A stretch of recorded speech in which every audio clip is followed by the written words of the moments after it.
प्रधानमंत्री सुरक्षित मातृत्व अभियान के तहत जैसे कि आप देख रहे हैं, गर्भवती महिलाओं को ये दिलाते हैं एहसास कि वो है सबसे खास। और जैसे कि हमने कल इंटरनेशनल वुमेन डे भी सेलिब्रेट किया था, तो आप सोच सकते हैं कि इस दिन के लिए अगर हमने इतना अच्छे से सेलिब्रेट किया है तो आज का दिन कितना खास है।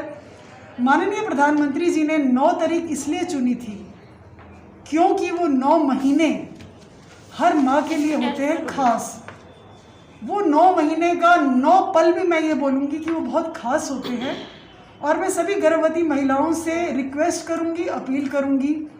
कि वो अपना पूरा ध्यान रखें। गर्भावस्था बहुत ही नाजुक अवस्था है जिसमें उनका एक पल ज़रूरी है। वो अच्छी सोच रखें, अच्छा खाएं, अच्छा सोचें और अपना चेकअप कम से कम पूरी गर्भावस्था में 3 बार जरूर करवाएं। और जैसे ही पता चलता है कि महिला गर्भवती है तो तुरंत जो है उनको अस्पताल में आना होता है, अपना रजिस्ट्रेशन कराना होता है और अपनी सारी जितनी भी ज़रूरी जांचें हैं वो करवानी चाहिए, जिसके तहत हम ये देखते हैं कि कहीं महिला को कोई ऐसी बीमारी तो नहीं है जिसकी वजह से महिला का बच्चा खराब हो जाएगा। और ख़ास तौर पे जो मैंने यहाँ देखा है अपनी पूरी ज़िंदगी में, पूरी नौकरी में, तो होता ये है कि महिला ये सोचती हैं कि अभी दिन और आगे निकल जाने दो, तब वो बताएंगी कि वो गर्भवती है, जो कि बहुत गलत है। अर्ली रजिस्ट्रेशन बहुत ज़रूरी है, यानी कि जिस दिन उन्हें ये पता चल जाता है कि उनका महीना मिस हो गया है, नहीं आया है, तो उनको सरकारी अस्पताल में उसी दिन आ जाना चाहिए, अपना चेकअप करवाना चाहिए अपनी रूटीन की। जैसे कि आप देख रहे हैं हमारे पास गर्भवती महिलाओं के लिए ये स्पेशल कार्ड है, इसके अंदर जितने भी ज़रूरी टेस्ट है वो हम करवाते हैं। यदि हम शुरुआत करें तो खून की जांच से शुरुआत कर देते हैं, blood HB, urine albumin, urine sugar, blood group, STS, HBS AG, HIV, RBS, BT-CT, platelet count, blood sugar, blood urea, serum creatinine, others, मतलब कि जो हमें ज़रूरत के मुताबिक लगते हैं कि हमें लग रहा है कि इनके अलावा यदि कोई टेस्ट ज़रूरी है वो हम करवाते हैं। तो मेरी सभी महिलाओं से हाथ जोड़कर विनती है कि जिस दिन उन्हें ये पता चलता है कि वो गर्भवती हैं, मेहरबानी करके वो अपने नज़दीकी अस्पताल में जाएं, अपना रजिस्ट्रेशन करवाएं, अपनी सारी जांच पड़ताल करवाएं, ताकि वो स्वस्थ माँ बने।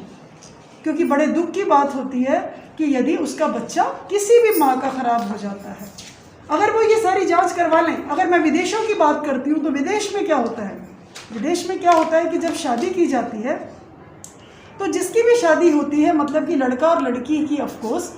उनके कुछ जांच करवाई जाते हैं कि उनको कोई ऐसी तकलीफ़ तो नहीं है जिसकी वजह से शादी के बाद कुछ आनुवंशिक बीमारियां हो जाएंगी, जिसमें से एक है थैलीसीमिया टेस्ट, और भी बहुत सारी ऐसी बीमारियां हैं।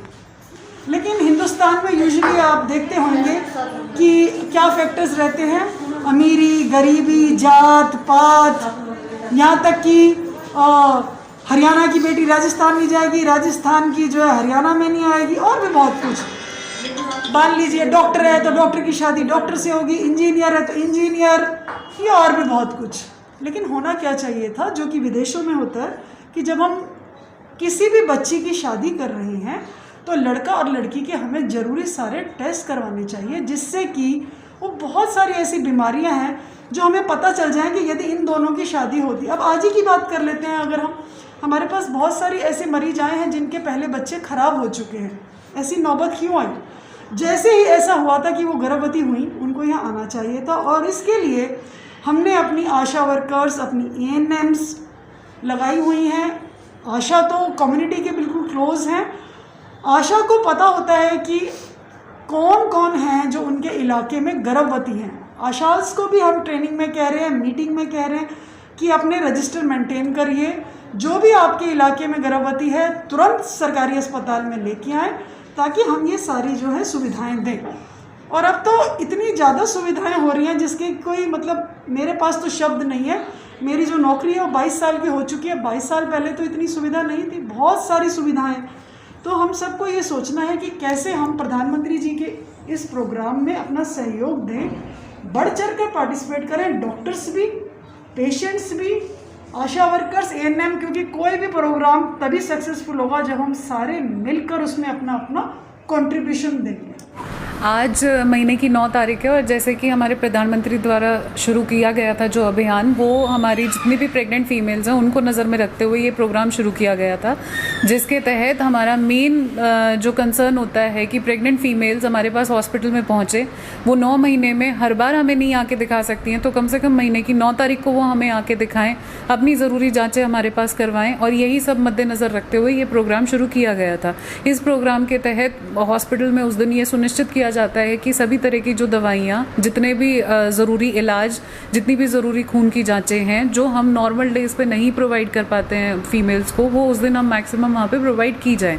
और जितनी भी हाई रिस्क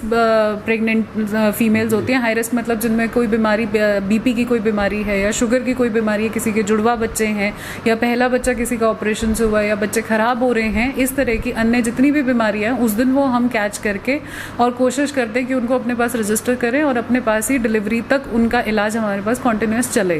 तो इस दिन हम ट्राई करते हैं हमारे पास मैक्सिमम पेशेंट आए। आज हमारे पास, क्योंकि PMS-MA डे था, हमारे पास 75 से 80 के लगभग हमारे पास एंटीनेटल सिर्फ प्रेग्नेंट औरतें आई हैं,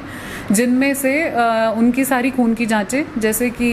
कितने ग्राम उनमें खून है, उनका ब्लड ग्रुप क्या है, पॉजिटिव ब्लड ग्रुप है या नेगेटिव ब्लड ग्रुप है, कोई शुगर की बीमारी तो नहीं है या कोई अन्य ब्लड में कोई इन्फेक्शन तो नहीं है, ये सारी अन्य कोई वायरल इन्फेक्शन वगैरह तो नहीं है औरतों को, वो सारी जांचें आज हमारे पास की गई हैं और उनको कैटेगराइज कर दिया गया है कि भाई ये फीमेल है जिसको एक्स्ट्रा केयर चाहिए और ये फीमेल है जो एक नॉर्मल केयर डिजर्व करती हैं। उसके तहत उनको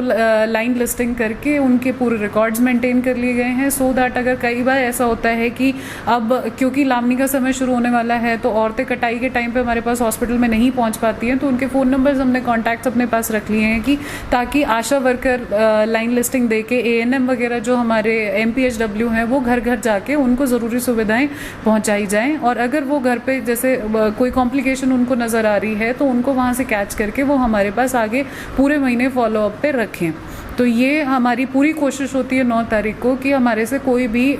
जो मुख्य कारण है कि एक फीमेल प्रेग्नेंट होती है जो उसका प्रेशियस बेबी है उसको कोई प्रॉब्लम ना आए और हम उनको प्रॉपर अपनी तरफ से बेस्ट केयर दे पाएँ।